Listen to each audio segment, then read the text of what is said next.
Good day and welcome to the Geo-Institute 4th Annual Live Streaming Web Conference. Today's topic will be Computational Geotechnics and the program facilitator is Usama Shamy. This is an audio web conference. You will hear the presentation through your computer speakers and there will be a PowerPoint presentation that will be shown throughout the meeting. You can ask a question through the online web conference tool at any point during the session by clicking on the Ask Question button on the left of your screen. Type your question into the box and hit the Send button to submit your question. I'd now like to turn the floor over to today's facilitator, Usama Shamy. Sir, the floor is yours. Thank you. Thank you. Good afternoon, everyone, or good morning if you are on the West Coast. So today's program is sponsored by the Computational Geotechnics Technical Committee, and we have 4 presentations. We start with the presentation with Professor Daniel Pradel from the Ohio State University. Professor Pradel is an adjunct professor of practice in geotechnical engineering, and previously he was vice president of Shannon and Wilson in California and adjunct associate professor at UCLA. Dr. Pradel is a registered geotechnical engineer in California and civil engineer in several states. He has 30 years of practice in industry.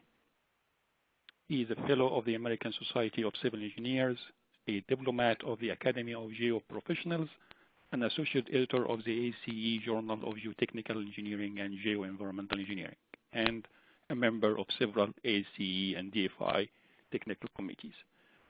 So without any further ado, the floor is for Professor Daniel to talk about his presentation about design by numerical methods of a pile-supported landslide stabilization in Ontario, California. Thank you very much for the kind introduction. And today I'll be talking about the design by numerical methods of landslide stabilization, and in particular about a project that I worked on in Encino during the 30 years that I had in practice. This image here shows the particular project after it was repaired.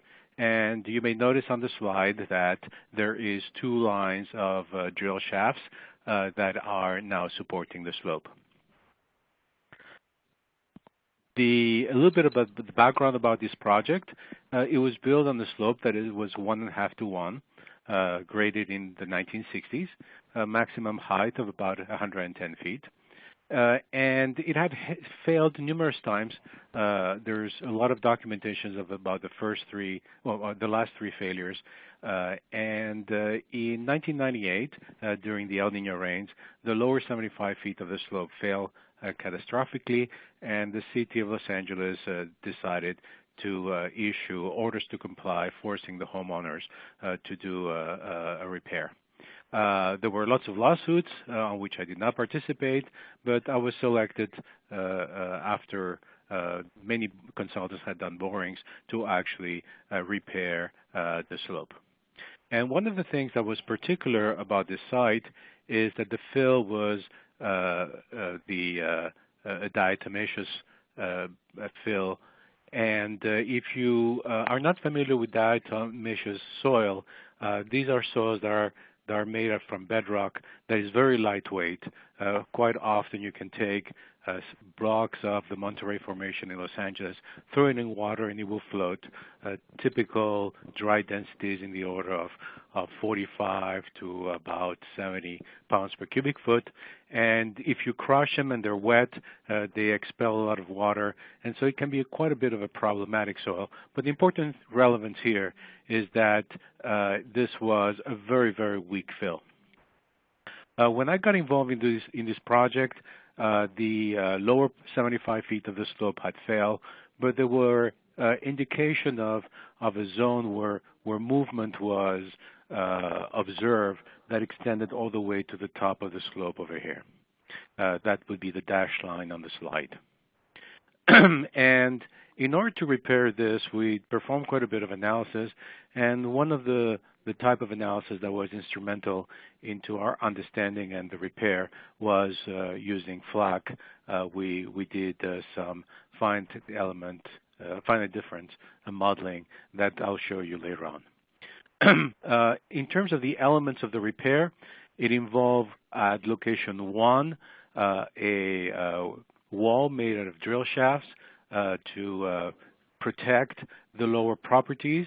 At 2, a line of drill shafts in the middle of the slope to hold the slope. To benefit the retention, we put in 2 rows of tiebacks.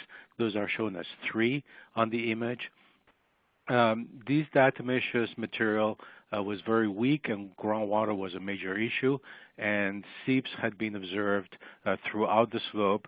So one of the elements of the repair was to actually create a drainage curtain, which you see at 4, which lowered the water table.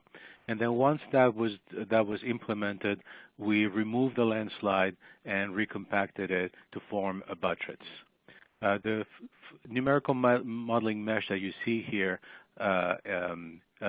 roughly has elements that are 1 foot by 1 foot. Here, these are some images. This would be at 1, the protection at the toe of the slope to prevent any debris flows from damaging the lower properties. This would be the construction of the mid-slope drill shafts. The deepest one was about 100 feet in length, and to reinforce them, we brought in steel beams that were 50 feet in length and welded at the side, as you can see on the right photograph. To make sure that we didn't have excessive movement, some of the drill shafts were instrumented. Here on the foreground, you see one of the slope inclinometers that was placed inside of the drill shaft. Tiebacks, this is the first row of tieback that was installed. In order to lower the water table, we decided to use the same type of equipment that you use for bell drill shafts. And what we did is that we put them close to each other and fill them up with gravel. And that way, water that collected in the gravel of the drill shaft would collect in the lowest bell, and where we use directional drilling to get the water out from the slope. Then we were able to start excavating the landslide and eventually put in the second row of tiebacks. And of course, if something can go wrong, it will. So in 2005, as we were building the buttress, the 2005 rains came, and we had to cover the slope relatively quickly. And the slope inclinometers gave us high confidence that we had enough resistance and we didn't have excessive movement. So let's talk a little bit about design methods. There are several design methodologies that are available to geotechnical engineers to design drill shafts for landslide stabilizations. We have some methods that are based on extremum conditions, what we typically call limited equilibrium methods. There are methods that are based on theory of plasticity, which can be divided into lower bound and upper bound methods. And the last one we have is numerical modelings using finite element or finite differences programs, things like Plaxis or FLAC. So let's look a little bit in detail about these methodologies. On methods dealing with extremum conditions, we're very familiar with Coulomb for the analysis of pressures on retaining walls. We're very familiar with the Taylor friction circle method. And these methods are well understood, easy to analyze, and of course widely used in practice. When you incorporate now a drill shaft in one of these methodologies, very often the controlling agencies, for example, controlling agencies in Los Angeles, in California, like the city of Los Angeles, or here in Ohio, like ODOT, will require you to design your drill shaft such that it increases the stability of the slope up to, let's say, a factor of safety of 1.5. And so the load now becomes factored, and we're not typically used to seeing that in geotechnical engineering. Geotechnical engineers normally will give, for example, earth pressures based on an unfactor analysis. And so here now we have a force that must bring the slope to a factor of safety of, let's say, 1.5. You give that to the structural engineer, and it can often create some sort of confusion. Are these strength factors? Are these load factors? What sort of factors are we talking about? And more importantly, are we duplicating factors between the geotech and the structural engineer? There are methods based on theory of plasticity. We commonly use ranking for the analysis of walls. Some people have used, for example, Sokolovsky's equations for slope stability. But we normally see for design of soil-structure interaction more examples based on the kinematic theorem. This is, for example, what we often use for classical bearing capacity solutions, where we're approaching the solution on the unsafe side. And in recent years, one of the techniques that have grown in popularity is the method of characteristics. This is where we use some optimization algorithms to come up with the system of blocks that will dissipate the energy, and it considers these distinct blocks that are moving along slip lines in a kinematic admissible manner. And we see this, I don't know if you can see the video very well, but here's a solution of using a limit state geo, a program that is widely available, where we've put a rigid line of drill shaft, and when we analyze the stability, it shows that the failure will develop above the piles. We can put maybe a weaker system of piles on the same slope, and now we have here a similar type of solution, but in this case, the failure is occurring through the pile where we develop a plastic hinge at the place where the bedrock meets the soils. We can incorporate all sorts of structural elements. Here is a similar type of solution. In this case, we have drill shafts that are relatively weak, so that's why they develop a plastic hinge, and tiebacks where the friction is not very high, and we can see that the tieback is being pulled and the pile is actually developing a plastic hinge. So these sort of solutions can be obtained using the kinematic theorem of the theory of plasticity. These solutions have advantages and disadvantages. The main one is that no hypothesis is necessary, as opposed to limit equilibriums where we have to guess where the failure is going to be, and in order to improve our solution, we end up using thousands, if not tens of thousands of hypothetical failures in traditional slope stability analysis. We get great graphics, which is another advantage. The critical failure mode is generally obvious. We can have, particularly for complicated sections, convergence issues. These, in later versions of limit state geo, it's lesser of an issue, but in early versions, that was a problem. Some of the available software is based on Eurocode, and so it includes adequacy factors that for people here in the U.S. Takes a little bit, well, it's not very complicated, but particularly for reviewers, you may need some explanations. And then, of course, you need sophisticated users/reviewers to actually, have a successful, analysis.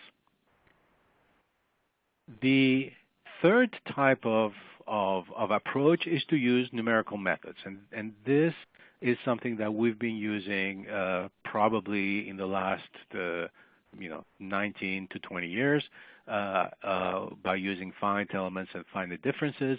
And one of the tools that is the best is the strength reduction method by Griffith and Lane.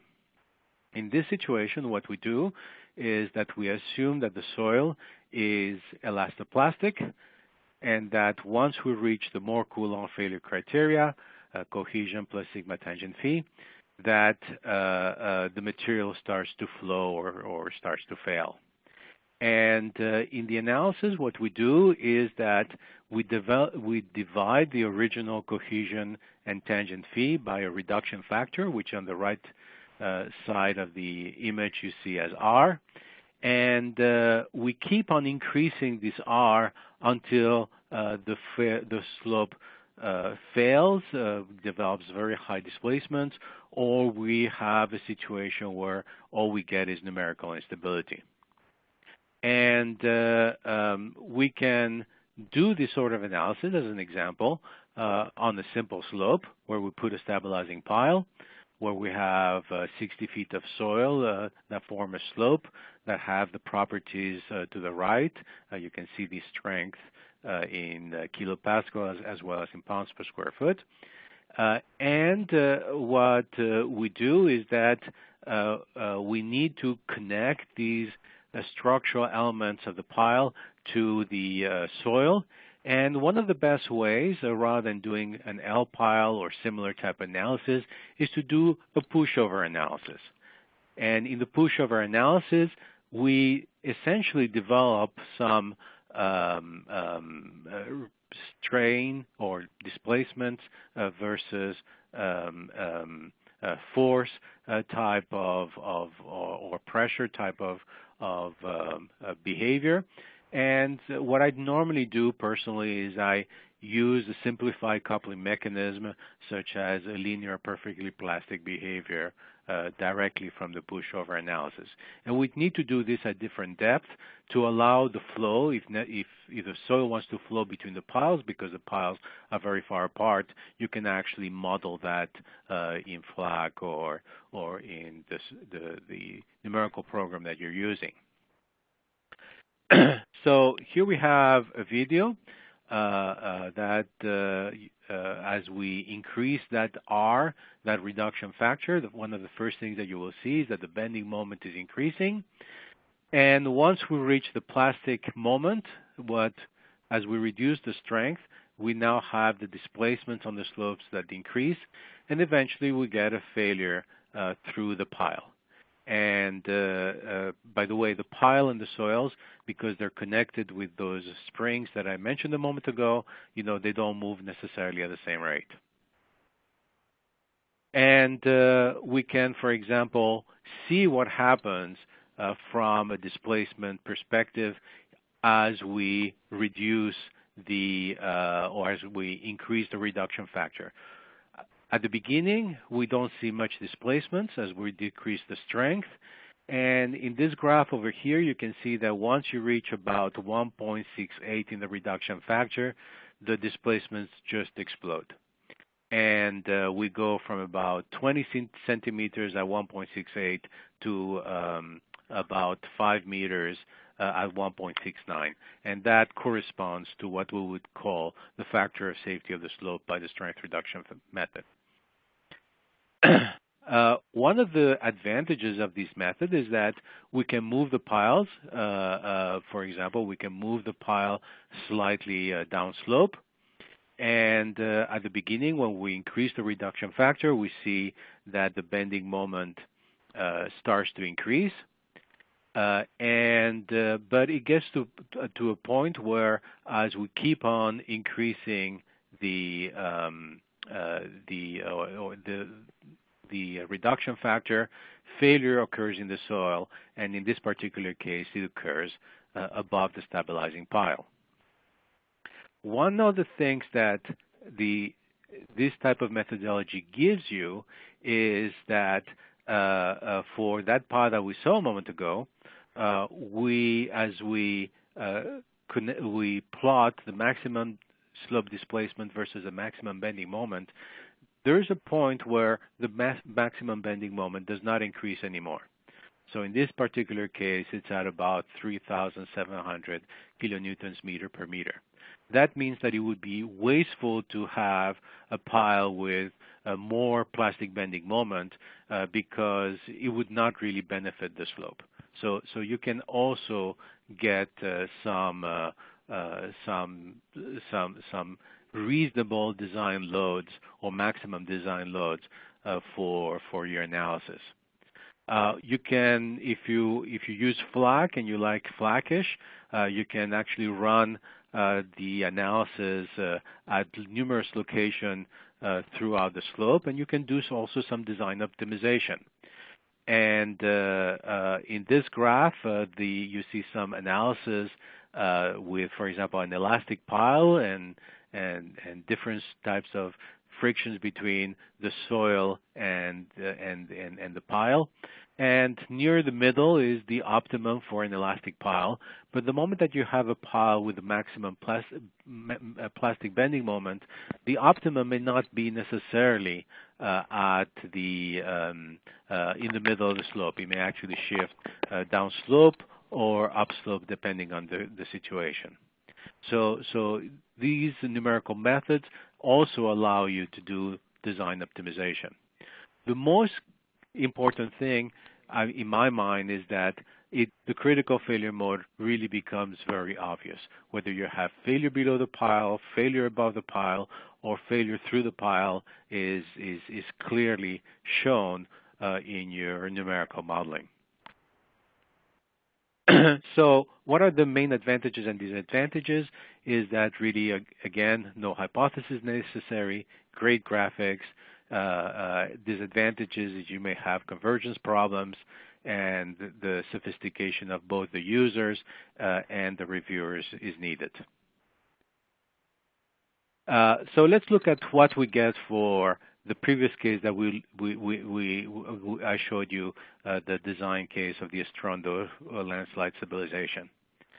If you were going to do a traditional limit equilibrium method, you would have to analyze failures above the pile, below the pile, through the pile to satisfy a controlling agency like the City of Los Angeles. If you use the method of characteristics, what you see is a very clear critical failure mode in which you get in the lower pile a single plastic hinge, and in the mid-slope pile you get two plastic hinges, one close to the lower tieback and one close to the bedrock interface. And if you do a flak type of design, as you increase your reduction factor, the first thing that happens is that the bending moments in the pile change. Here you're seeing the shear strains developing. And as the shear strains develop, we get a very similar type of critical failure mechanism with the two plastic hinges in the mid-slope and then one plastic hinge in the lower pile, as you see in this figure here. This is not a critical failure mechanism that one can easily hypothesize when doing traditional slope stability analysis. So what are the sort of lessons that we learn from designing landslide stabilizations by numerical methods? First of all, on the unbalanced force method, we have a situation where it's very different than conventional analysis, and we have the introduction of a factor load in the slope stability calculations. These sort of, sorry about that. these sort of methods can really lead to uneconomical designs because of the duplication of factors, such as you have a factor load geotechnically, but then you have, of course, all the ICI strength and load factors. But one of the advantages that really experience suggests that these type of methodologies actually work quite well. In my opinion, we need better guidelines on the application of this approach in design. Oops. Sorry about that. I'm not doing this very well. On the strength reduction method, we have that the combination is really powerful for the design of complex slope stabilization. You may come up with failure modes that you did not necessarily originally anticipate.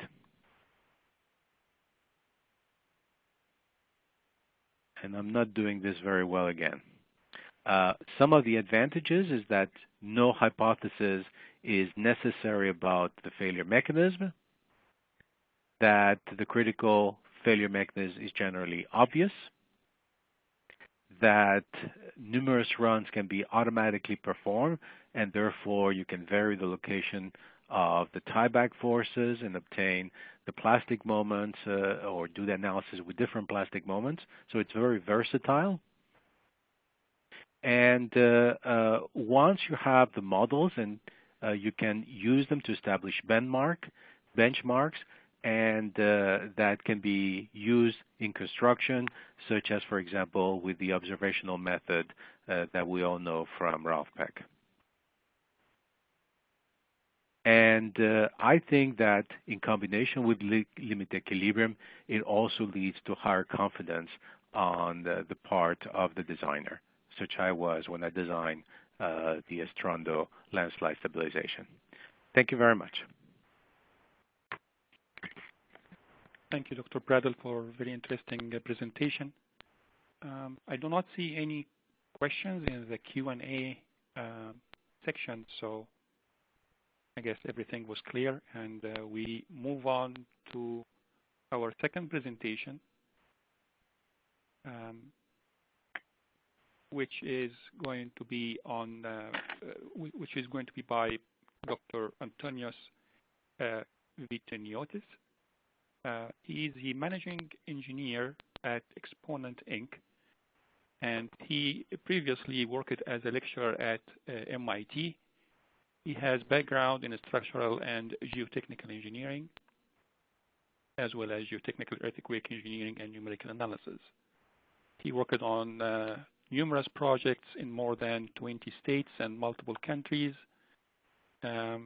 He has performed research on the seismic response of pile-supported wharfs, seismic slope stability, the effectiveness of earthquake drains, gravel drains, and soil densification in reducing liquefaction risk, and numerical simulations of centrifuge experiments.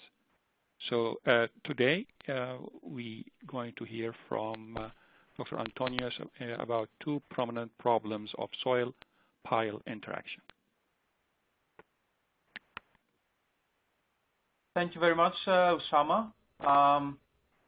And thanks for pronouncing right my last name. That doesn't happen every day. So let me start sharing my slides. So as Usama mentioned, I'm a managing engineer at Exponent. My company is a multidisciplinary engineering firm, and a big part of what we do is forensic in nature. So some of the examples I'm going to provide to you today come from our forensic work. And I'm going to focus today on two very important problems of soil-pile interaction. So these two problems are, let me just turn the slides. Okay, so the first one is the pile penetration in soft soils. And the second problem we're going to talk today is the performance of piles embedded within laterally moving soils. And especially on the latter problem, you're going to see some overlap with things that Daniel presented. So let's jump right ahead. When pile penetration in soft soils is, in layman words, driving piles in typically clays. So when piles are driven in these soft soils, they displace the surrounding soils and cause what we call undrained shearing. Now, this pile penetration typically causes heave at the ground surface. It can cause lateral soil movements. It can cause also the generation of excess pore pressures. Now, as you're doing your driving, these excess pore pressures will generate once, but as time goes by, depending on the type of soils you have, these pore pressures will also dissipate with various speeds. Now, the ground deformation and the undrained shearing induced by pile penetration is very important because it can potentially damage adjacent facilities. It can also influence the performance of previously installed adjacent piles because the change of groundwater pressure can affect the end-bearing capacity of piles. It can, moreover, contribute to slope deformation if these piles are driven at or near vicinity of a slope. So let's start with really the basic of the deformations around a single pile when it's being driven. So what you see here at the left of this sketch is a pile that penetrates the soil. One of the things that happens immediately is you cause some disturbance beneath the pile toe. And at the same time, you actually shear the edges of the pile with the lateral soil. And this causes disturbance of the soil laterally and lateral soil movements. And at the same time, you can also see some soil heave at the ground surface. And because of all this disturbance of the soil and the undrained shearing, you can see induced excess pore pressures being developed. So this is quite a complex problem, but luckily there are some good methods to analyze this problem. So there's three categories of methodologies I'm going to talk about today. The first one is what we call the cavity expansion theory. The second one is the strain path theory. And the lateral analysis method is the finite element analysis, which is by far the most complex for these types of problems. So let's start with cavity expansion theory. This is really the simplest way to analyze the problem of pile penetration. It's an extremely useful theory. It starts with the basic assumption that because the soil that the pile is being driven into is soft, it's typically clay, behaves in an undrained manner, it is okay to assume that the soil is incompressible, and it also assumes that the soil is incompressible at every horizontal plane. So this way, if you assume that there is no volume change, you can predict the lateral soil movements at every depth. Now, this clearly has the disadvantage that the lateral soil movements are independent of the depth and the particular boundary conditions. For example, cavity expansion theory, unless you really try to alter it, it doesn't typically take into account the length of the pile or the presence of an incompressible bedrock. But there is a huge advantage in cavity expansion theory that it is a very simple theory to apply to our projects. So what you see here on these equations is how you calculate the lateral soil movements induced by a pile that has a radius of R0 and you can calculate what is the magnitude of these soil movements at a distance x from the pile center or a cavity center. Now, on the bottom of this equation, you see an additional equation, which is the effect of soil inclination. This is an empirical equation.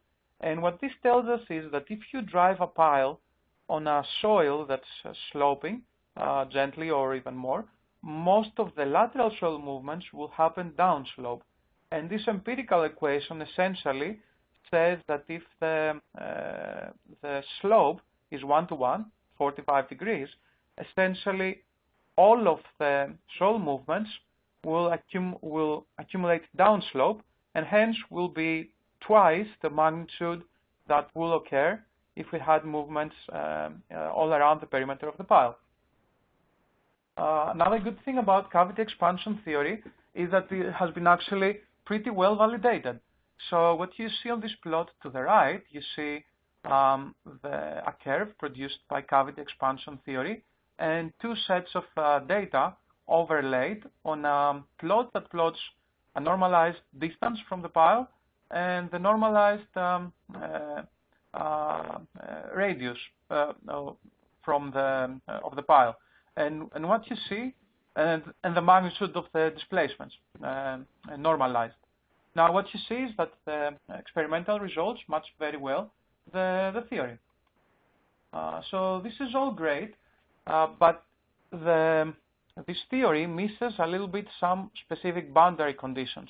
So the next iteration of the cavity expansion theory is what we call the strain path method, in which we fully integrate the deformations happening on the soil as we penetrate the pile.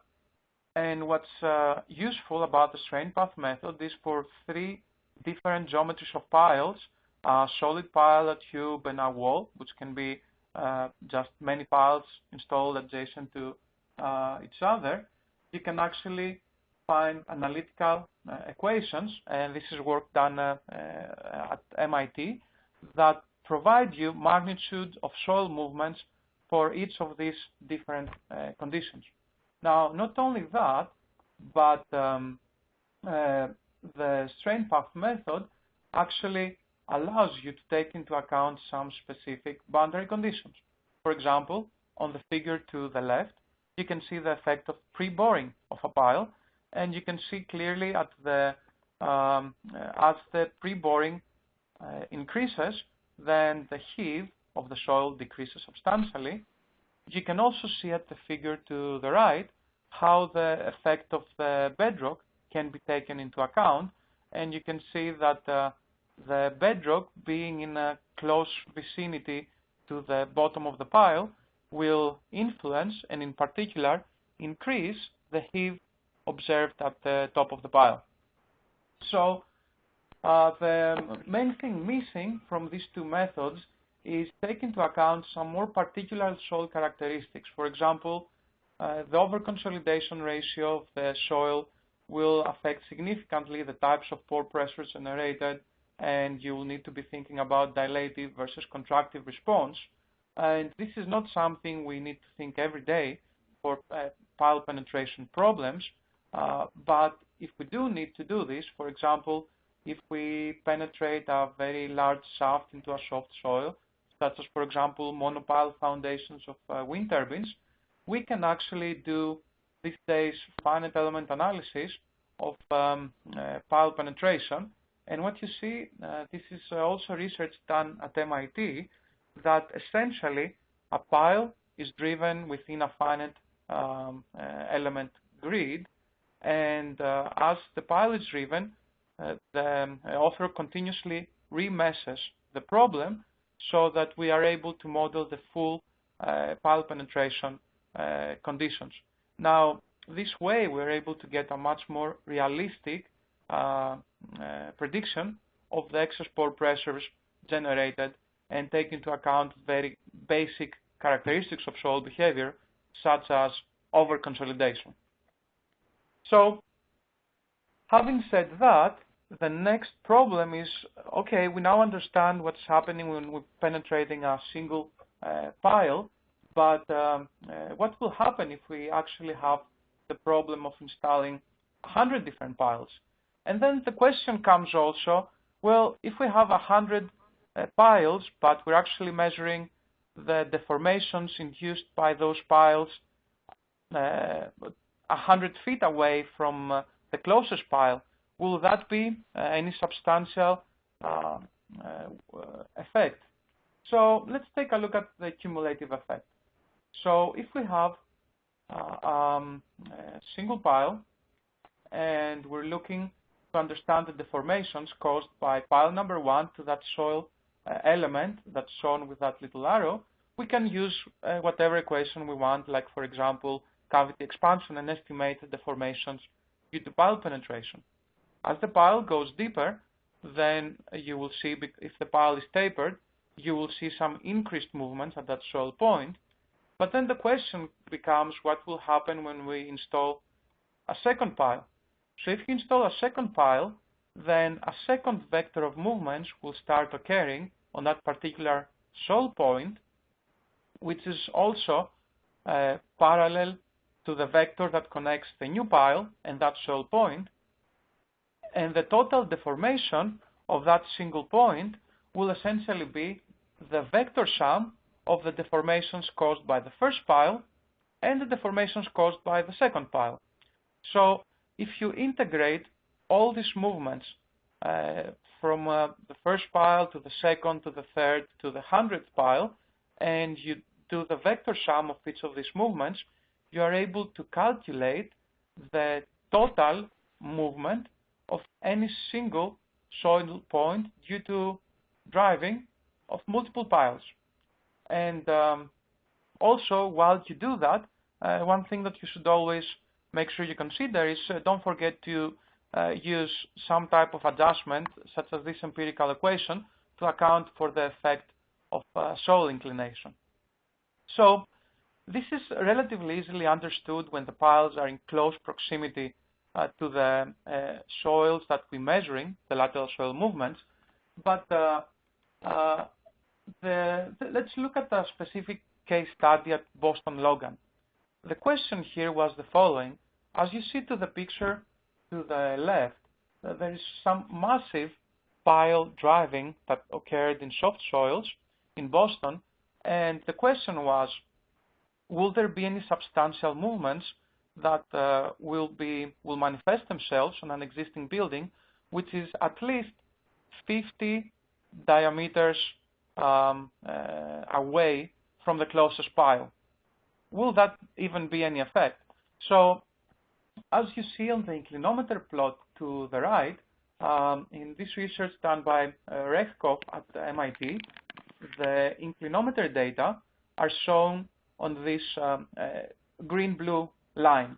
So, number one, even though the piles are relatively far away from the building, the cumulative effect of all these piles is substantial and non-negligible.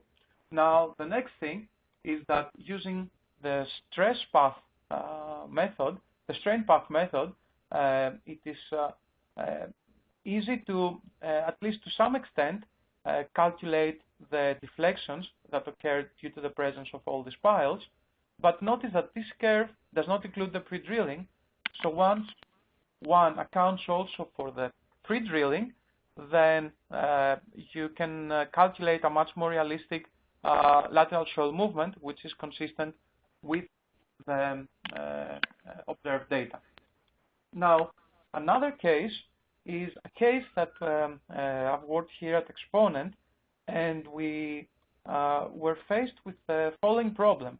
A contractor was driving all these piles shown in red dots, and as soon as all these piles were driven, a retaining wall in a near vicinity to these piles showed this bowing curve, and essentially the wall moved as much as about 11 inches.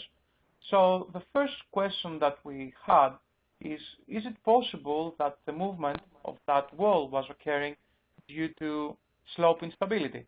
Because during construction, one-to-one slope and a crane was placed in weak clays. So the first thing we did is we tried to do a slope stability analysis to evaluate the potential for slope instability.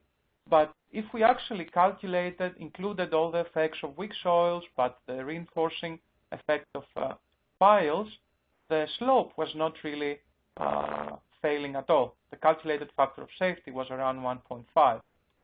So the next question of this problem was, is it possible that these movements were due to stress-induced movement? We apply some new fill on that slope and the crane loads, maybe the wall will just move a little bit.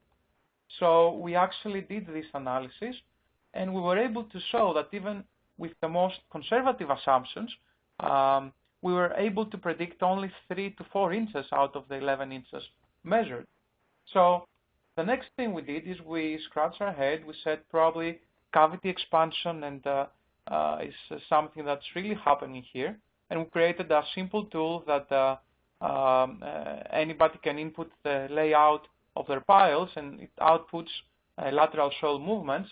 And we're actually able to show that even in this case, that most of the piles were installed at least 30 to 40 diameters away from the retaining wall, most of the movements could actually be explained by the cumulative effect of the small displacements accumulated by the insertion of every single one of the piles.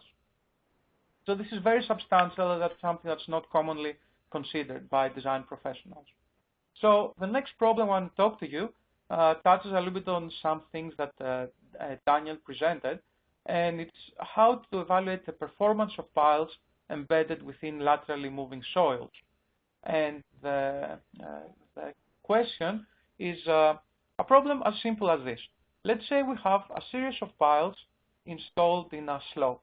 The slope can move for a variety of reasons. Maybe it's soil creeping, maybe it's load-induced deformation, maybe it's earthquake reasons.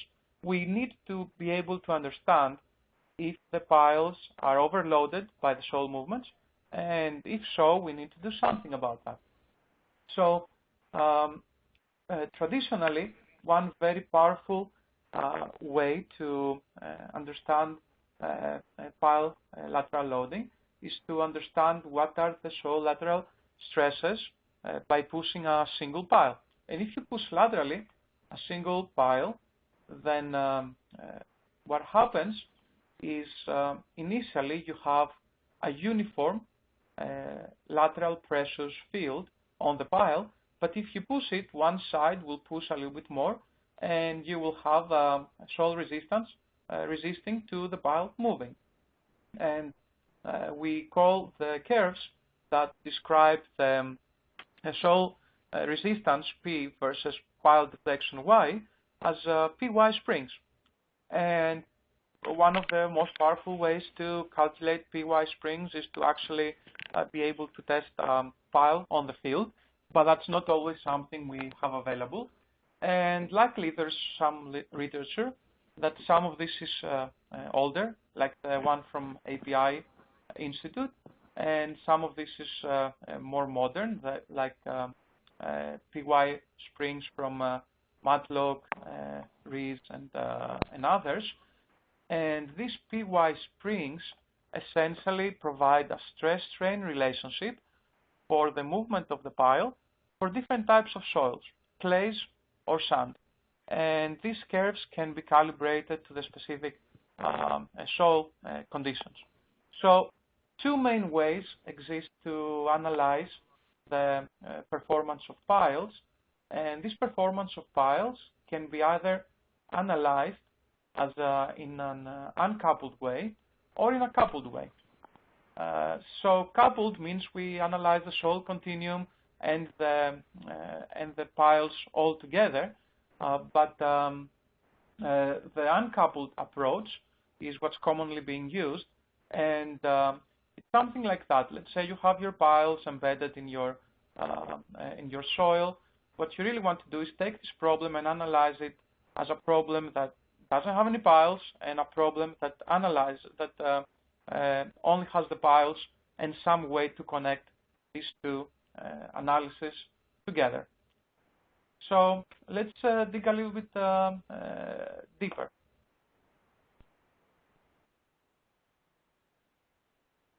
So the simplest, and that's something that Daniel did mention. So one of the simplest way to do this analysis is by using a force-based approach. And in this approach, you can analyze the soil problem by using slope stability analysis, and then you can analyze the pile problem by using some lateral pile analysis tools, such as L-pile.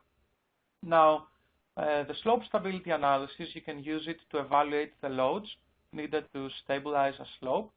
And once you have these loads, you can take the lateral pile analysis, convert the loads per foot that calculate from a slope stability line to a load per pile, and use them as input to perform the lateral pile analysis calculations.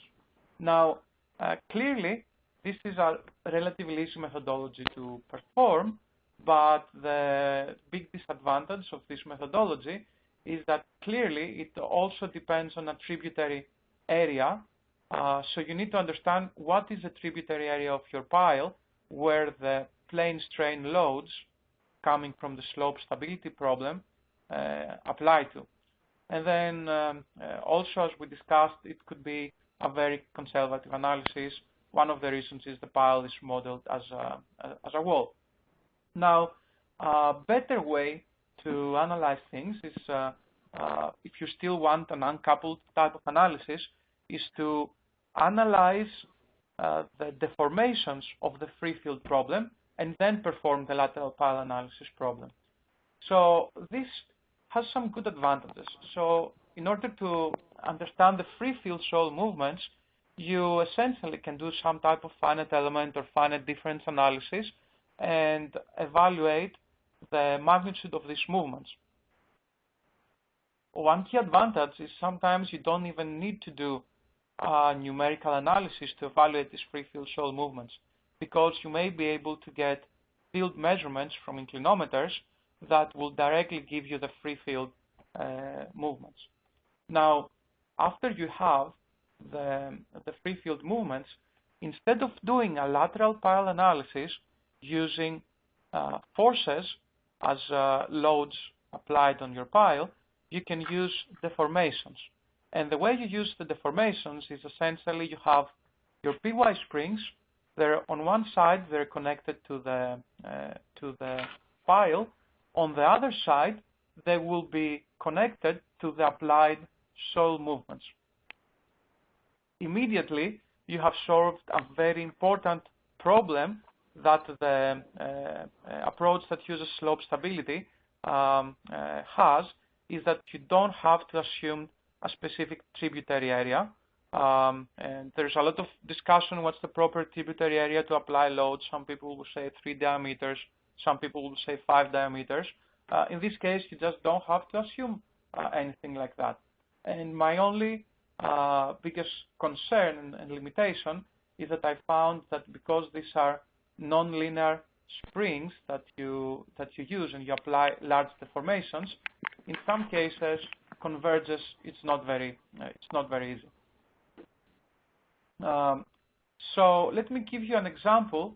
Again, if we talk about that same wall, I was talking to you about the pile penetration problem. The way to analyze the behavior, this wall was also supported on piles. So the way to analyze the movements of this wall, if we're doing it in an uncoupled way, will be the following. Let's first do a finite element analysis and evaluate what are the deformations due to a crane placement and this additional soil placement. And once you have these deformations, these are the deformations contours I calculated with fluxes, assuming no piles, this is free field results, then I can actually go to L-pile, or in specific to the group program, apply the soil movements as inputs rather than forces, and be able to understand the performance of all the piles beneath my retaining wall. And the results are very useful because we can now evaluate the deflection of the piles. We can see the moment induced on the piles, and we can see the maximum shear induced on the piles. In this particular problem, this was very useful because we wanted to understand whether after all these soil movements, the piles were still compromised or not. So these problems start to be a little bit more complex when we talk about cyclic mobility or liquefaction, and the dynamic Py springs are actually part of active research, and some very good Py springs were developed by a former collaborator of mine at Georgia Tech, Varun, and he created springs that essentially take into account the excess pore generation, the gap formation in the pile, and the nonlinear hysteretic mechanical behavior of soils and the radiation dumping. So these are all very good, and you can still do in a dynamic problem an uncoupled analysis. So the way you can do an uncoupled analysis will be very similar to a static problem. And the first thing you need to do is you need to do free field deformation analysis, and this is results from a finite element deformation analysis that uses the Dafayas-Manzari soil model in OpenSeas. This little video you're going to see represents about 1 computer day of runtime, and hopefully if you can see the video, this calculates the displacements along these 2 lines, which is where 2 piles would be if we weren't doing the free field analysis. But now that we do this free field analysis, we're able to estimate time histories of soil movements and excess pore pressures that then we can use them as inputs to perform our pile analysis using an advanced macro element or else dynamic Py spring. And just to show you a little bit some of these results, now we are able to do, by using an advanced soil model and an advanced soil-pile interaction model, we're able to understand in this particular VARF, as you see here on that picture on the upper right, in these little red dots, we actually have calculated all the locations that our piles have failed. And the last thing I want to say here is that even though we talked a lot about uncoupling the soil domain and the piles, right now it is possible to do advanced simulations and include the piles and the soil continuum in the same simulation. And this is an example of analysis that I did for the for that same retaining wall problem, and I basically did both an uncoupled analysis and a coupled 3-dimensional analysis. And the 3-dimensional analysis, I did it with Fluxys 3D, and I was able to use some newer elements that are called embedded pile elements that you are able to control the lateral soil-pile interaction very well. And the result of this analysis is what I'm showing you on this slide here. We were able to calculate the movement of the wall, including the piles, directly with Fluxys 3D. That was about 0.4 feet. And if you compare that with the uncoupled analysis using the displacement approach, we calculated a very similar number, about 0.5 feet.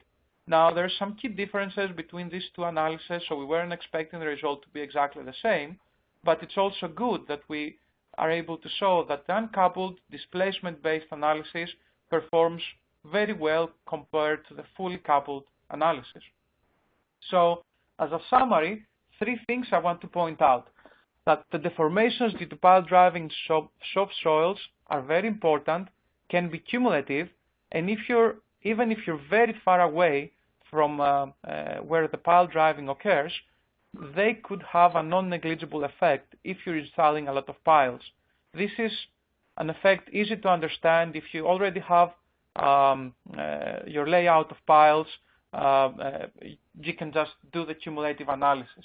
And the second is that there is both analytical and empirical method to evaluate lateral pile capacity.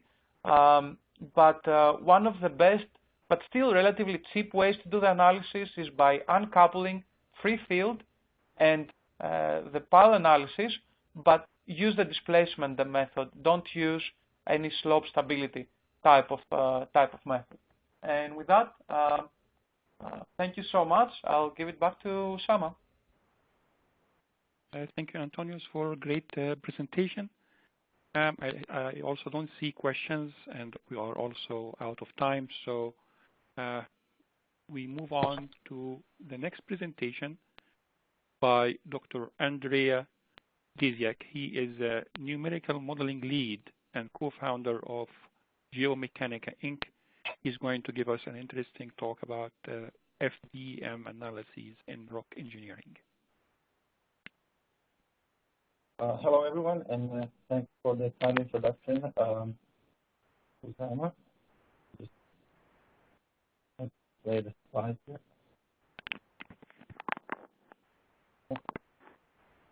Is she coming up now? Okay, so the topic of my talk today would be the application of an advanced numerical modeling tool to rock mechanics and rock engineering problems. And specifically, here's the focus on modeling rock fracturing and fragmentation processes. My presentation is roughly divided into three main parts. In the first one, I'll give a bit of a background on common used analytical and numerical approaches when it comes to analyze rock mechanics problems. Then I'll talk about a bit more about the principles of the method that we have been developing over the past years, and it's called an FDEM, which stands for Finite Discrete Element Method, and combines the principles of continuum mechanics, as we saw in the previous presentation, with this continuum method. And I'll talk a bit about how this is implemented using modern hardware and software solutions. In the last part, I will show you some application examples and case studies focusing on slope stability problems and underground excavation. As I said, this numerical method has been developed and implemented by us at Geomechanica in a geomechanical simulation software with the ultimate goal of solving complex rock mechanics problems. So problems where the rock behavior cannot be analyzed fully using conventional tools. The method has been around for many years. It was developed originally in the 90s. But one of the main limitations was the computational demands of such analysis. And to overcome this issue, we adopted high-performance computing techniques to speed up the simulation and therefore making the numerical method more usable for practical purposes.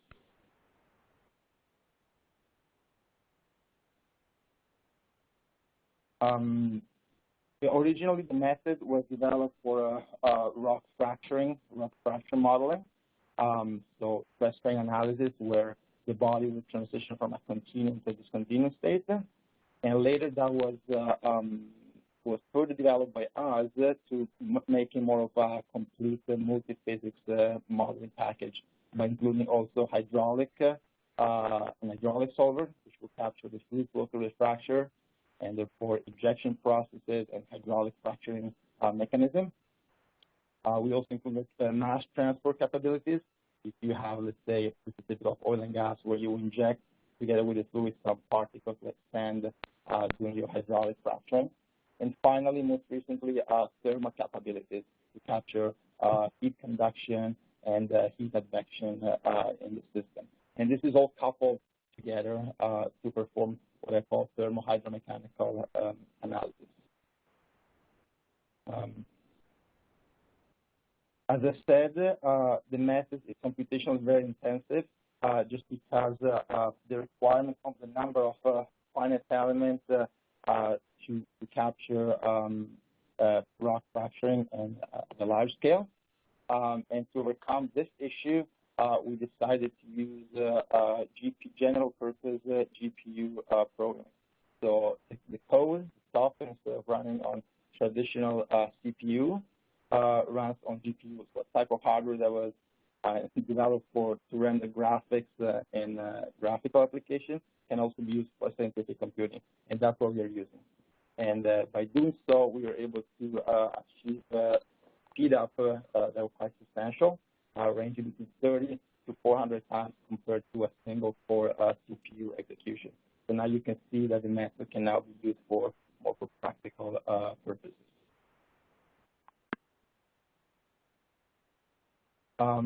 Here's a comparison of between our approach, FDEM approach, versus traditional continuum-only approaches and this continuum. All three methods can typically capture continuum-based constitutive models, so here's elasticity or plasticity. When it comes to brittle fracturing, though, the continuum model, traditional ones, they still have some problems because of the assumption of continuity in the system. And these continuum models, which model the rock mass as an assembly of different blocks, this will can interact with each other, but no new blocks typically can form, and therefore fracturing itself cannot be simulated. Also, when it comes to risk analysis, you want to be able to model your system up to the peak, but also what are the consequences of if your system fails. Assuming you have a slope, and you want to model, you will be able to model if the slope is stable or not, and if it's not stable and you have a rock fall, how far, for example, the rock walls will travel, and therefore you can do a very pretty much a risk analysis with it. Taking, for example, slope stability problems. One of the most commonly used methods is the limit equilibrium method, which is very, very fast and fairly easy to use. However, it makes some limiting assumptions. And specifically, the failure kinematics and failure geometry is restricted in the sense that the failure plane needs to be picked before running the analysis. Also, stress and deformation of the rock are not considered. The rock seems to be rigid, and the factor of safety that you end up with is a constant for the whole slope. While if failure occurs over a plane and the stress in the plane changes, the factor of safety will change with location. The more advanced methods use continuum mechanics and implemented in methods such as the finite element method or the finite difference method. And these are very powerful. However, they also have some limitations when it comes to modeling discontinuum bodies like rock masses. First of all, they require derivation of equivalent continuum properties. Now, if the rock is as joints and discontinuities, this might not be easy to do. The consideration of the post-peak behavior is somewhat limited. Often there's an assumption of small displacement. Discrete joints and faults can be introduced, but typically they have to be in a limited number, and there are some simplifying assumptions on their behavior. And as I said, often they're limited to small displacement.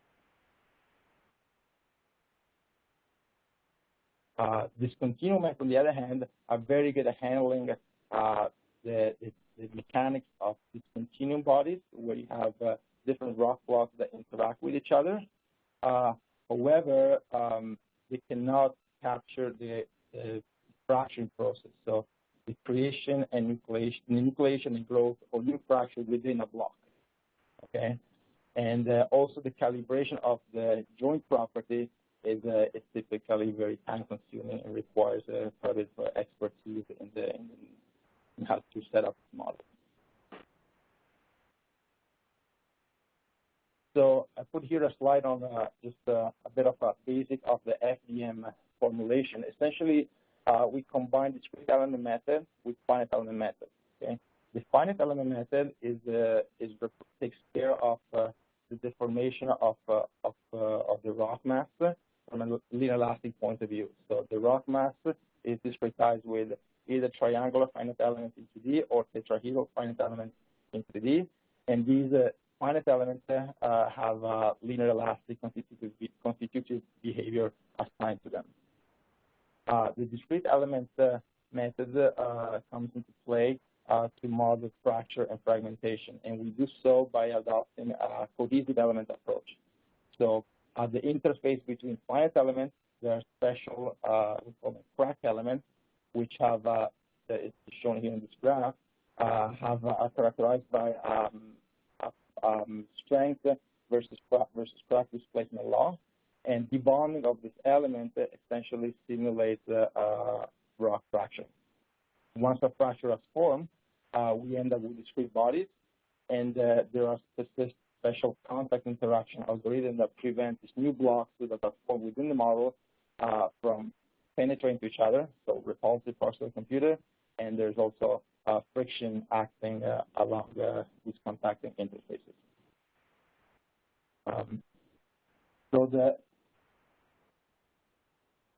So overall, we end up with a simulation package that can capture large displacement in discontinuous medium, focusing on fraction distribution and growth based on non-linear elastic fracture mechanics.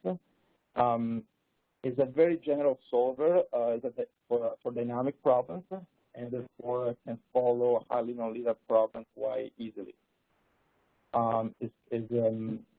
There are multi-body contact dynamics algorithms to capture the interaction between separate bodies and rock blocks, and it's a fully coupled thermo-hydromechanical approach. So in the second part here of my presentation, I'll show you some application examples. The first one here, as the video should be playing out, is a large-scale stability analysis of open pit mine. The modeling process started by introducing the fracture network coming from the structural geology survey. This fracture network was mapped into the model geometry and embedded into the finite element mesh. Okay, then we apply in situ stresses. We calibrate the mechanical property based on extensometer data, and we run the analysis to see to check the stability of the slope. One of the things here is that the failure mechanism of such a kind of slope is intrinsically three-dimensional and involves both failure of intact rock as well as shearing and opening of existing discontinuities. So it's a failure mode that cannot be tested and chosen a priori, but this type of analysis needs to be run. In this specific case, we looked at the effect of groundwater on the slope stability, and therefore we introduced a groundwater table into the model. Effective stresses were computed, and then we did sensitivity analysis to see to check the stability of the slope as a function of the water table height.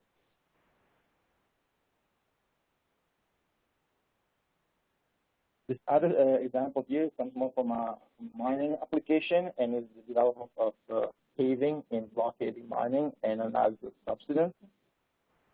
And there's a video here that should be playing. In this type of mining method,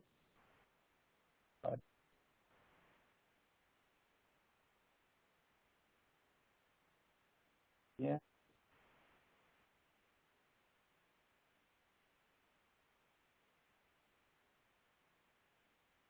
Loading again.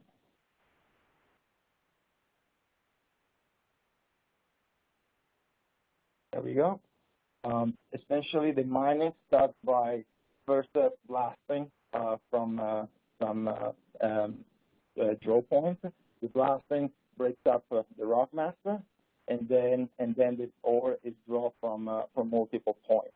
Okay, it's quite a complex simulation to simulate because it starts with a dynamic problem of rock blasting, which causes rock fracturing, and then that causes the stress into the rock changes, fracture develop, and the rock starts to cave.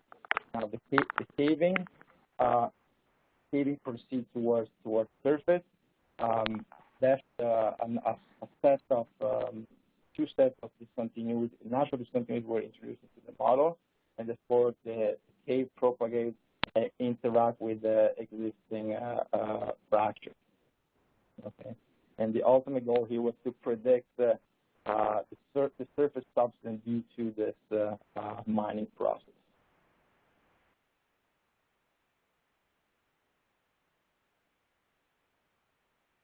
Another case study here is a dynamic failure around a deep tunnel in a brittle rock mass.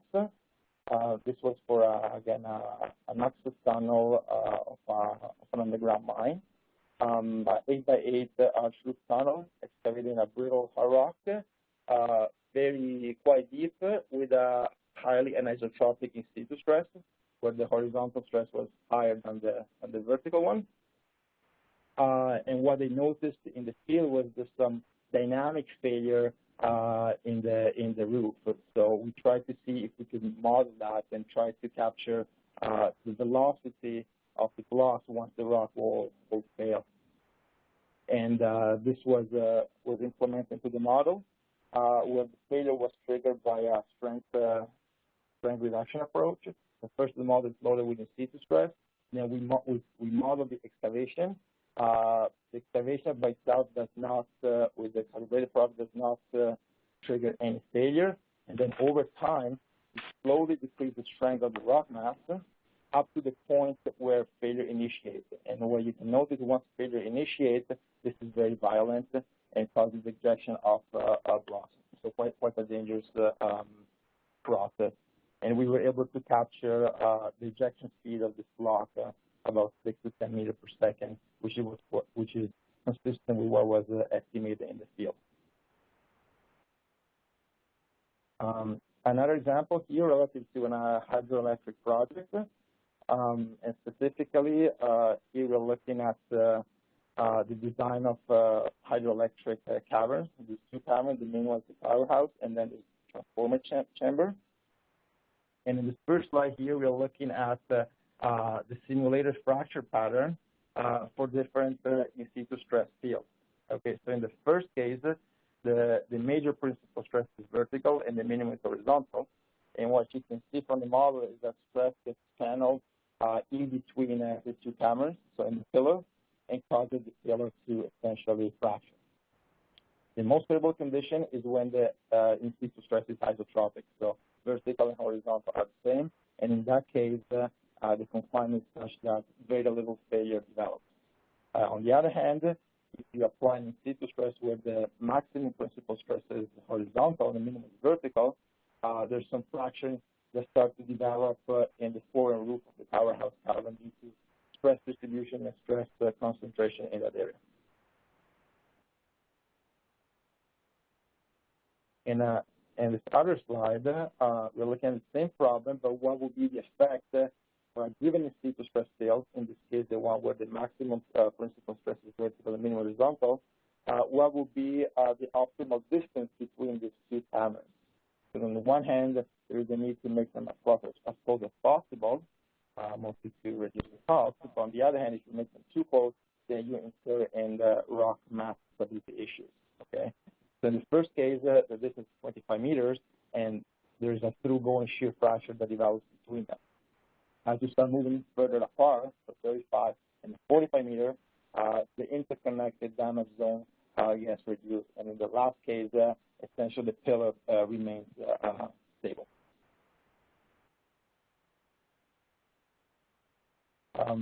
The last set of example are relative to nuclear waste disposal, and specifically the deep geological disposal of nuclear waste. And one of the issues here is the so-called EDZ, so excavation damage zone.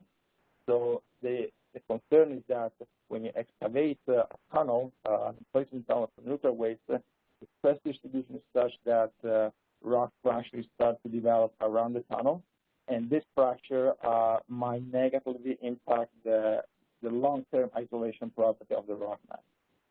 Okay, so in the first case is from Switzerland, where the host rock is a bedded clay shale, so highly anisotropic rock. So bedded rock due to the clay microstructure. And here we do some modeling, and they're lucky there because they have an underground rock laboratory where they do full-scale field experiments relative to the excavation damage zone. So we tried to see if our model could mimic and to capture the EDZ around one of the tunnels. So we developed a special quantitative model to capture the strength and stiffness and isotropy of the material. We introduced the bedding planes as planes of weakness into the finite element mesh, and we calibrated property to match the excavation damage zone. And this was done quite successfully, as you can see from this comparison between the photo of the breakout around this tunnel and what was modeled by the numerical model. The good thing about the numerical model is that you can follow, especially a dynamic one like that, is that you can follow how the fracture zone, the damage zone actually develops from the beginning. And you can see it starts by shearing of the bedding plane, and this bedding as the shear can use some tensile stress, which causes nucleation of tensile fracture here in blue.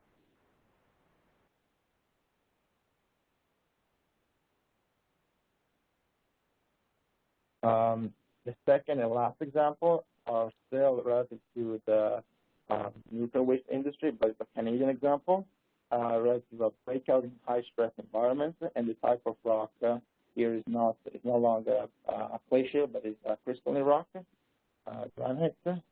And this work was done by Queen's University using our modeling approach. Essentially, they tried to model the breakout and the damage zone that was observed in underground rock laboratory here in Canada back in the 90s. So trying to reproduce what was observed in the field. And this is the model, the calibrated model that was built and run. Essentially, here we are again fairly deep. The maximum principal stress is horizontal, and it's about 60 MPa, and only 10 of vertical. And you can see from the model how the crown and the invert experience extensile fracturing, so more advanced fracturing. And you end up with the formation of V-shaped notch, as well as some tensile failure in the sidewall. And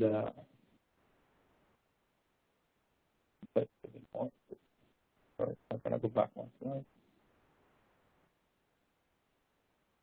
I'll play the whole video. I'll show the evolution of fracturing again, how it starts from the excavation surface and progresses deeper into the rock mass.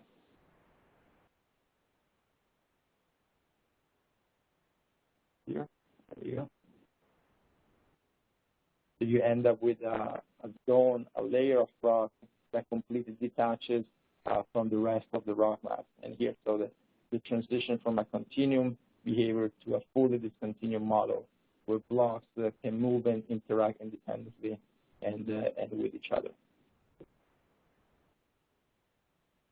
And to validate the model, this was done through comparison with microseismic data. In the field, the extent of fracturing was indirectly measured using microseismic events. And here they show that the model can capture very well the extent and the shape of the fracture zone around the tunnel.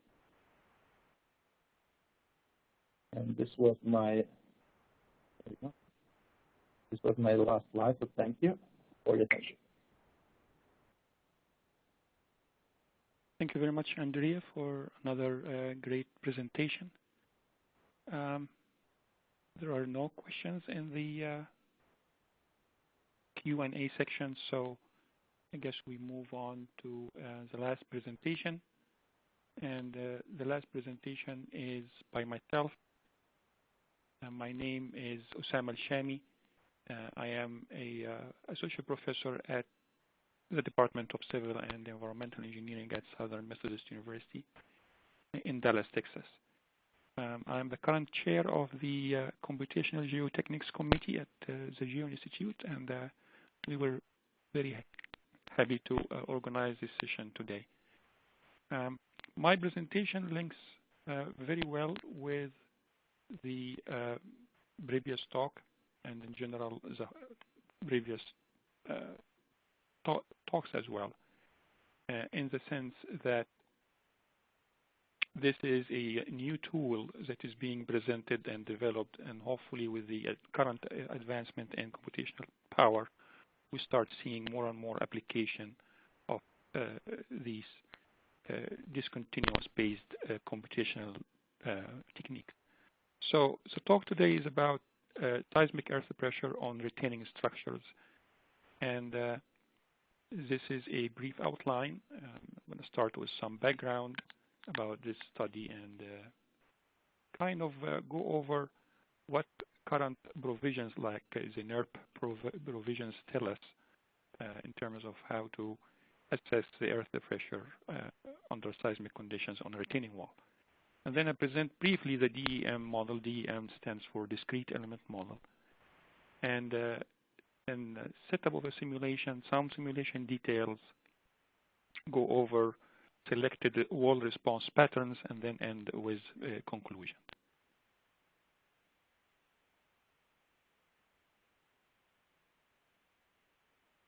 So in general, when we are dealing with seismic earth pressure, we have a dynamic response that is quite complex, and the complexity comes from different forms.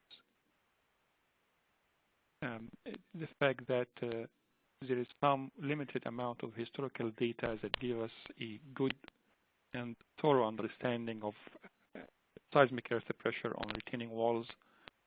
So we need to rely on some small-scale models and numerical analysis. In any case, these techniques have showed that walls move by translation and or rotation, so both modes affect earth pressure magnitudes, and the magnitude and distribution of the dynamic wall pressure are influenced by this mode of movement.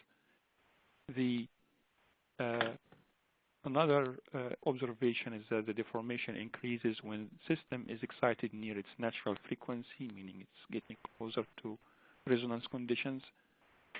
And the residual earth pressure after the seismic excitation may increase compared to the initial earth pressure that was on the wall before the seismic event. I'm sorry, my mistake. So let's go over the NERP provisions in 2009, give us some guidelines regarding earth pressure. So what it says is that seismic earth pressure on retaining walls are discussed for two categories of walls. A type that is called yielding walls that can move sufficiently to develop minimum active earth pressure, and the other type is non-yielding walls that do not satisfy this movement condition. And that yielding refers to permanent displacement of the wall as a result of the seismic event, and does not mean that stress within the structural system were exceeded, so that not to be confused with the term yielding. A displacement at the top of the wall of about 0.002 times the wall height is typically sufficient to develop the minimum active earth pressure state.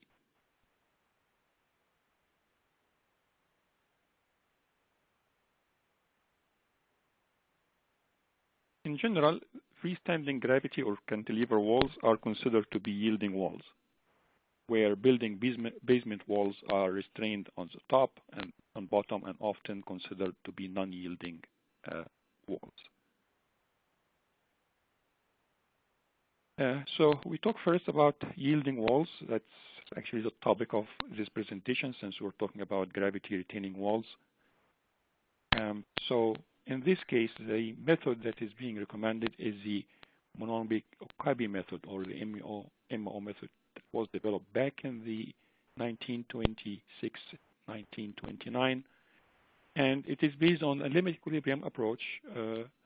Dr. Daniel in the beginning illustrated what that is, and I'm sure all of you are familiar with it. And it's based on column failure wedge with the assumption that the wall displaces or rotates outward sufficiently to produce a minimum active earth pressure.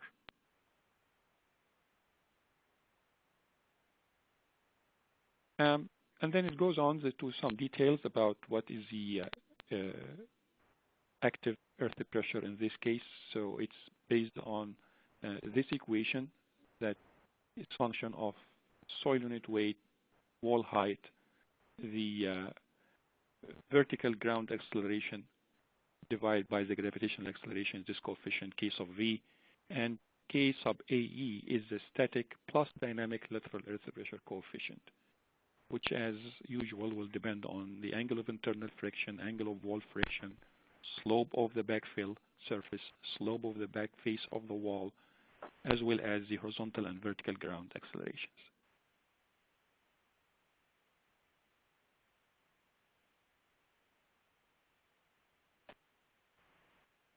The values of M.ASCE that are used in calculating these coefficients in the determination of the earth pressure coefficient, the seismic earth pressure coefficient, is instantaneous peak acceleration, not an average of the ground motion over the duration of the strong shaking.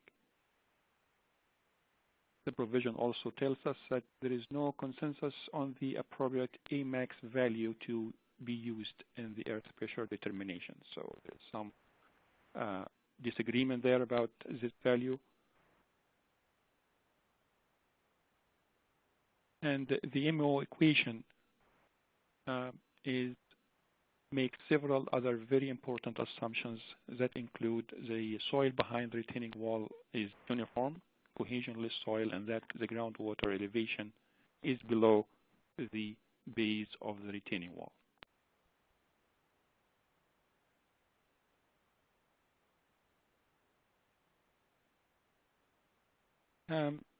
Other modification to this MO technique were provided by Seed and Whitman in 1970 and provided this expression for the incremental component of the seismic earth pressure, such that the total earth pressure will be the active one plus this additional component.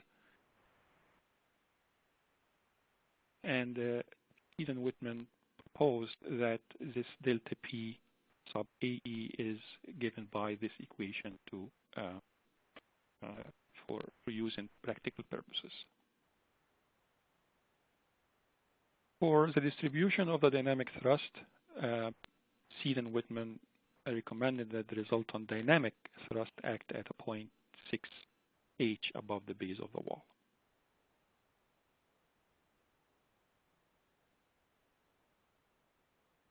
So the simplified MO formulation is not applicable for sloping ground above the wall. That's another important piece of information about the limitation of the MO technique. For walls that are in excess of 15 feet in height, the provisions recommends special studies to be performed that require consideration of the frequency characteristics of ground motion, as well as the stiffness of the soil and the wall height, and usually require use of finite element or finite difference computer models.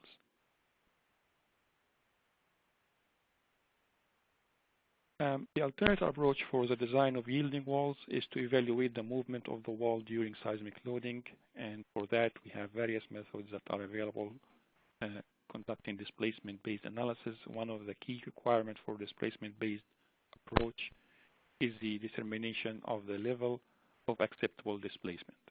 This determination will depend both on wall type and the nature of facilities next to the wall.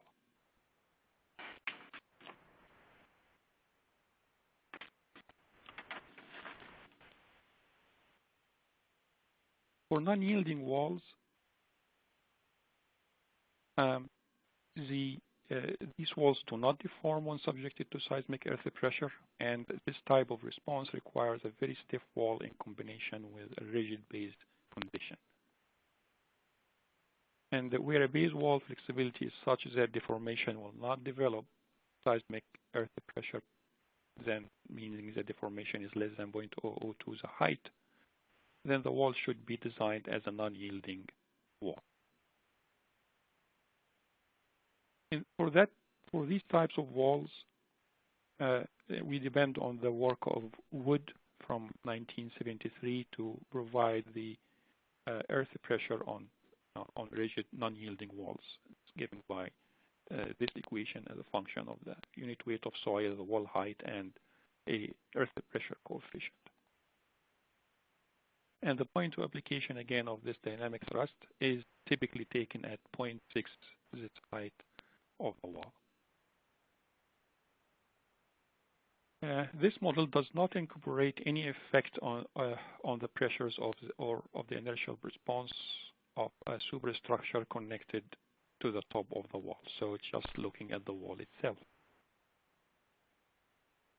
Whitman in 1991 suggested that SSI effects, soil structure interaction effects on basement walls of building reduce dynamic earth pressure, and that the MO pressure may be used in design except where structures are founded on rock or hard soil.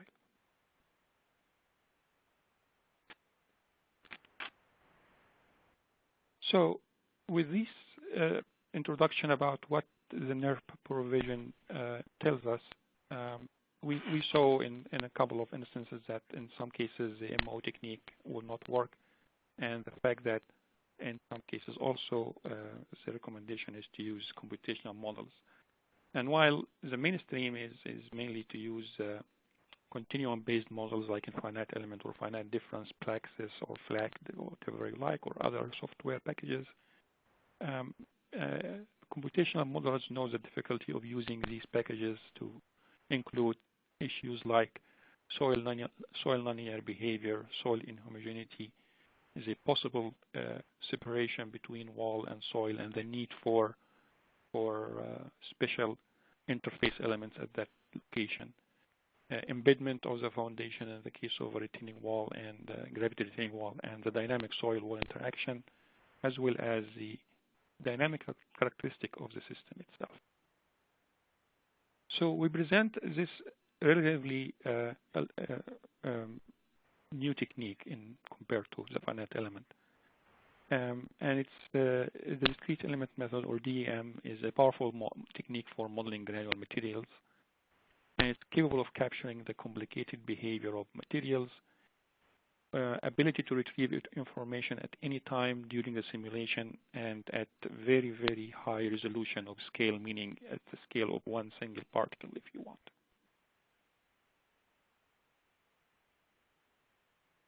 So we're going to use the discrete element model to model the retaining wall. In order to do that, we have a soil deposit that is made out of granular particles, spherical particles, unbonded. They can separate or get in contact together. And the wall itself is a rigid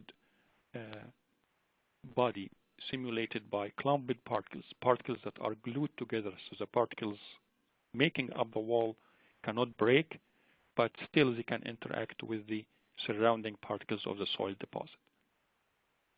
So we're going to deal with an equation of motion of rigid body for the wall, and then we have the resultant force and moment for the wall given by these equations. For the soil particles itself, we use the simplest constitutive law, if you wish, the spring and dashpot as the contact.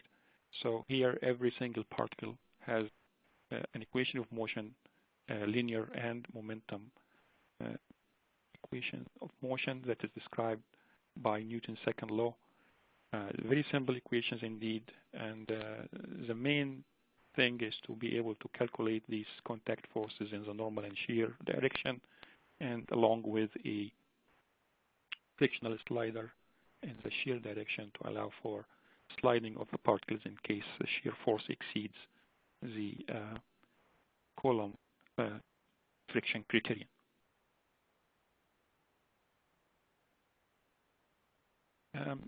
So this is an actual view of this simulation model in DEM. Now, if you are familiar with computational modeling, then you know that for finite element of, for example, or finite difference, the number of elements is a big deal, and the mesh generation is a big deal, and we have to spend some time in designing the mesh and designing the appropriate boundary conditions. We have the same thing here, but we have also another challenge, which is the number of particles that we can feasibly use in a simulation. So in order to bring this number of particles to a manageable size, we had to make use of some tools that exist that do not compromise the analysis that we're trying to perform. So for example, as a starter, we use high G, high gravitational field. So we use here 50 Gs. We subject this system to 50 Gs, 50 times the gravitational acceleration. This idea is very common in things like centrifuge modeling, where they use small-scale models under high G to represent some specific prototype. So we use the same concept along with the same scaling laws adopted in centrifuge testing to generate this model. And with these scaling laws, we get the benefit of scaling any length by n being the multiplier of the gravitational acceleration, 50 in this case. So for example, if you look here at the right-hand side, we have only 112 millimeter height of soil particles. So that's time 50 is about 5.6 meter of prototype wall or backfill height in real life, and so on. So we benefit from reducing the whole dimensions by n being 50 in this case. Not only that, since we are going to perform a dynamic analysis, so we have a earthquake excitation, we benefit also from time scaling law. So the duration of the earthquake will be compressed 50 times. So that also makes us able to make the simulation a little bit faster. Furthermore, you see these things, this periodic boundary part, which is front and back sides of the deposit, these reddish particles. And what a periodic boundary is a numerical technique that connects this boundary, let's say, on the front side to the boundary on the back side. Numerically means that it kind of mimics as if this deposit is extending in the normal direction, normal to the slide, for infinity. And we are just analyzing one slice out of that. So it allows us to kind of model something similar to plane strain conditions, if you wish. And this is our wall made out of these clumped particles, and this is the front of the wall and the excavated side. So some details, the diameters were really sand-sized particles, and that was interesting in this particular study. And you see very little information that is needed. Contact stiffness, the damper damping ratio, friction coefficient was 0.5. The particle density, this is the density of the particle itself, not the whole deposit. And we had almost 400,000 particles in this simulation. Another detail is that when we generated the wall was made out of glued particles, but they are glued also to make an overlap that looks like what you see here in the top left corner of the slide. So it mimics, with this arrangement, it mimics the roughness of the wall. The wall has a roughness so that it's not a smooth wall. And we also made some checks on the stability checks. So we found out that under static conditions, this retaining wall should be safe because of all these safety factors were safe.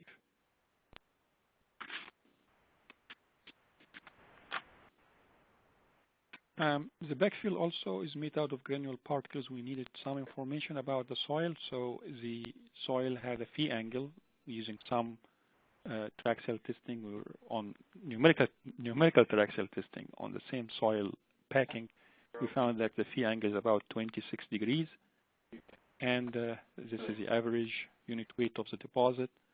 And then we subject the system to a sinusoidal motion pattern that looks like this.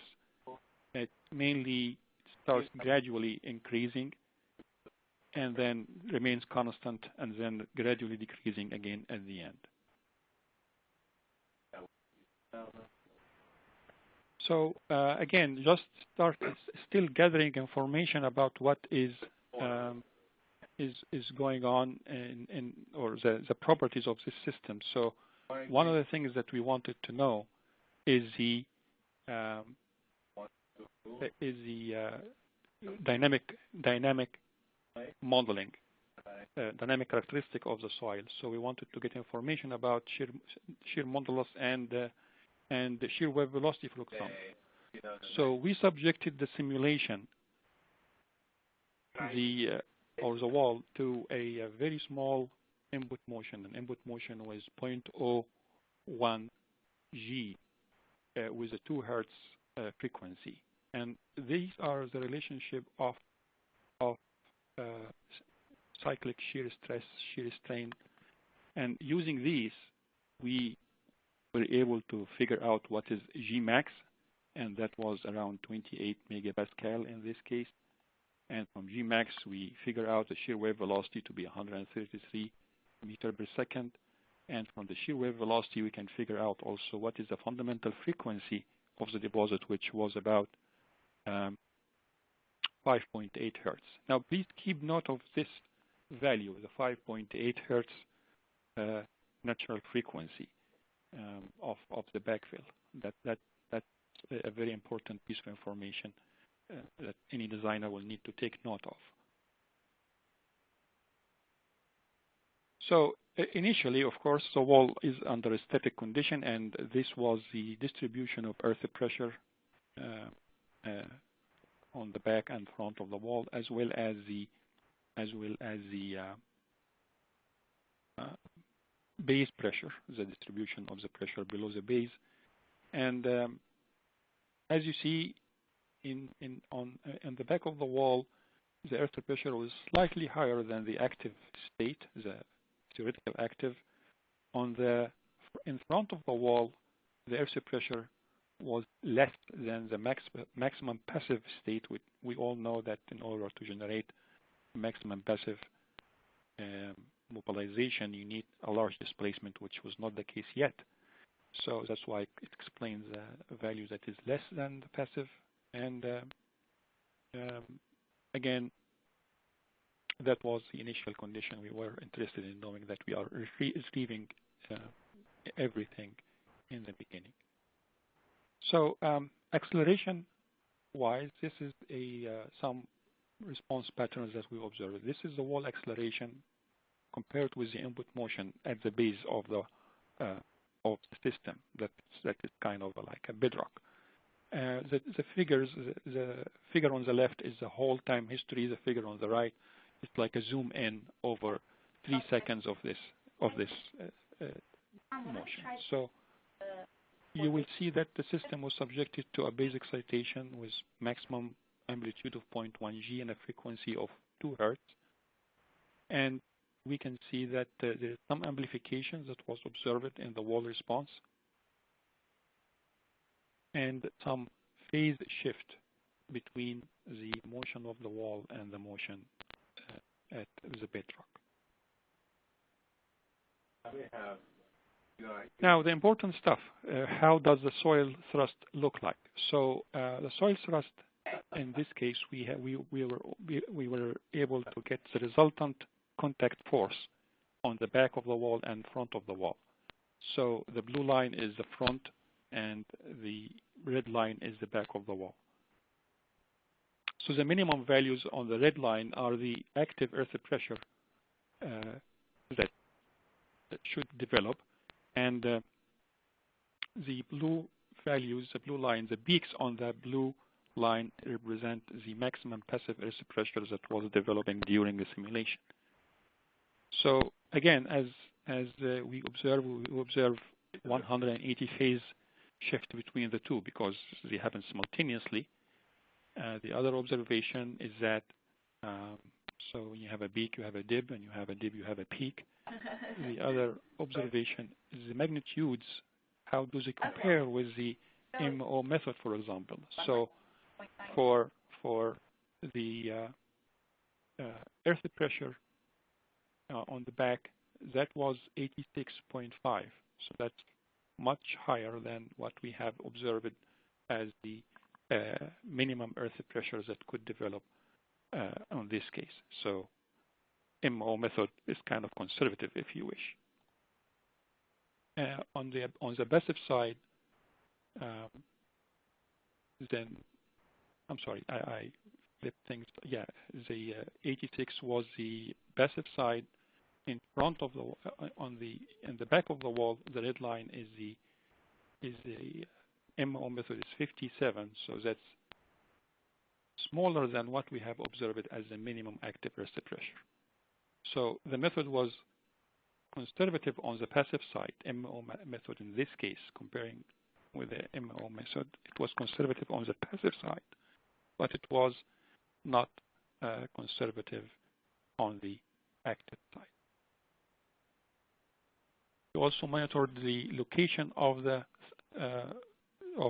wall of the resultant, and it was oscillating, as you see, with the average values on the right. And we also compared it, that kind of agreed kind of roughly well with the MO method.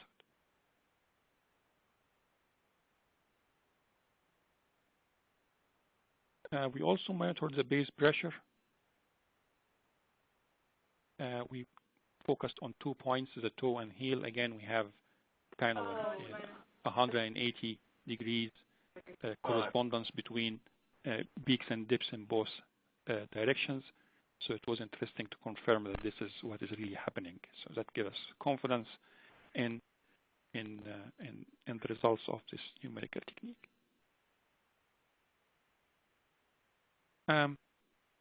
So it was interesting to see how the earth pressure was developing. So we noticed that earth pressure will decrease as the wall moves away from the soil, and increases. The red line on the backfill here increases as the wall moves toward the wall. And also, it was interesting to observe that the average soil pressure below the base alternated, so you get the distribution that is familiar under the static condition, where maximum under the toe and minimum under the heel, but then things get a little bit more uniformly distributed when the wall is moving against the backfill.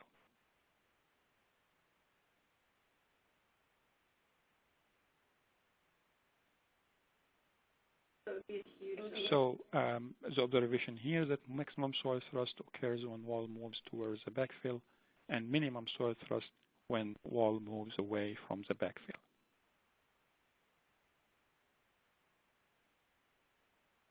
Continuing the deformation characteristic of the wall, so we found that the wall, had some lateral displacement, vertical displacement, and rotation as well. And what we noticed about the observation is that the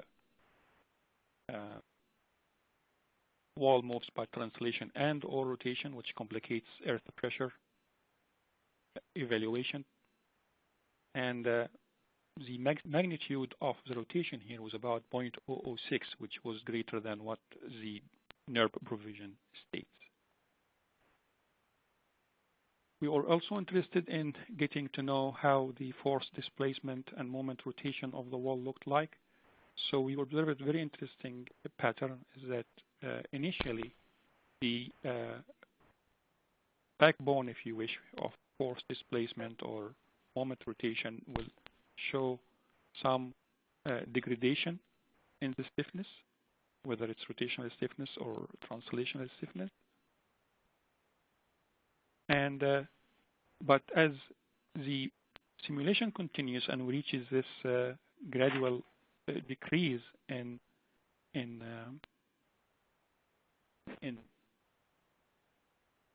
the amplitude, we start seeing a stiffening of the soil. So stiffness gets higher in that condition. So to summarize, you initially get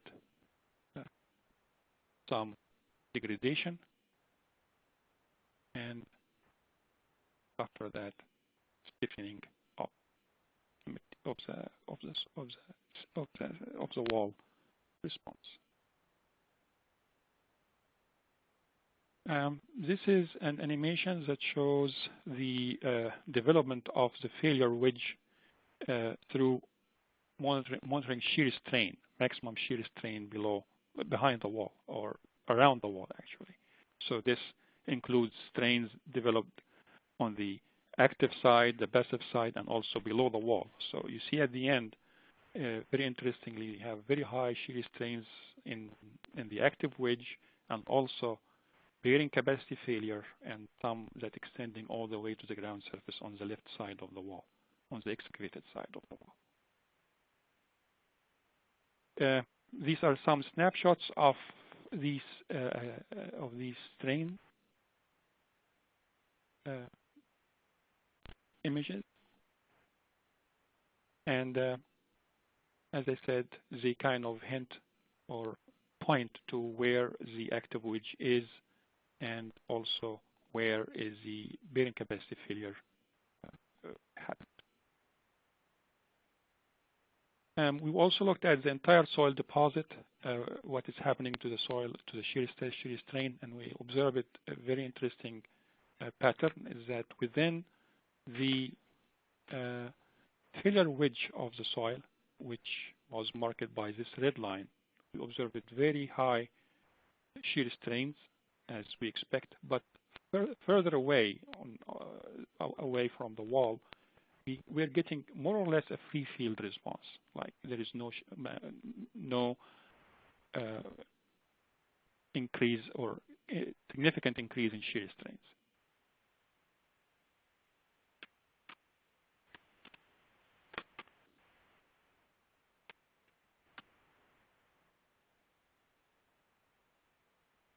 We also monitored the accelerations under.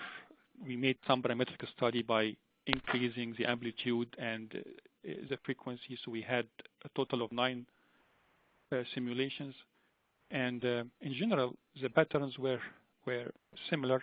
But what I would like to see is that here that this is a resonance frequency around 6 Hertz, close to the natural frequency of the deposit.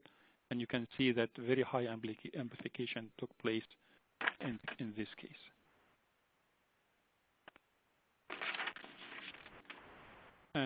These were the development of shear modulus reduction as the simulation continued. And finally, this is the soil thrust that was observed on the different simulations in comparison with the MO method in every single case. So in some cases it was again conservative, in some cases it wasn't. So in conclusion, we have an MO method that is still recommended, and it's appeared to be acceptable for estimating the earth pressure on retaining walls.